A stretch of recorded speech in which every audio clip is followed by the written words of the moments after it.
This is Siafunda once more. I want us to move on to the next theorem, which is the seventh theorem in our summary there. This one says whenever there is a tangent and it meets a radius, it will always form 90 degrees. Let's create those scenarios. If this is our circle, this is the center of a circle, this is the tangent, and this is the radius. This theorem says whenever a tangent meets a radius, it will always form 90 degrees. In other words, this angle here will always be 90 degrees. It doesn't matter how it looks like. That angle is 90 degrees. Look at the second scenario. It doesn't matter where it comes from. It can come from this side. Let's just have several tangents here. It can come from this side. It can come from this side. What is this saying to us?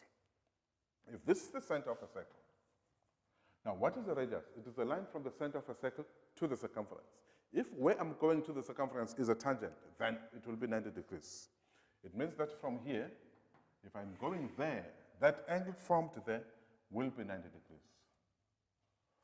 Number two, even if I'm coming from there to here, because this is a radius and this is a tangent, wherever they meet, it will be 90 degrees.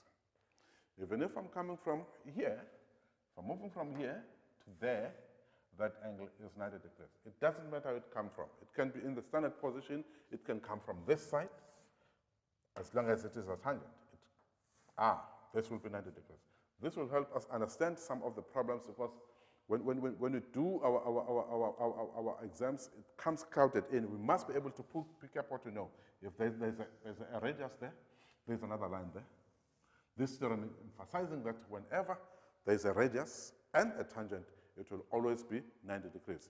This is the theorem that we're talking about here in our summary. This is the radius. This is a tangent. It doesn't matter whether it's a radius or a diameter. It doesn't matter. It can be a diameter. This line, it meets a tangent. Therefore, it is 90 degrees. Thank you.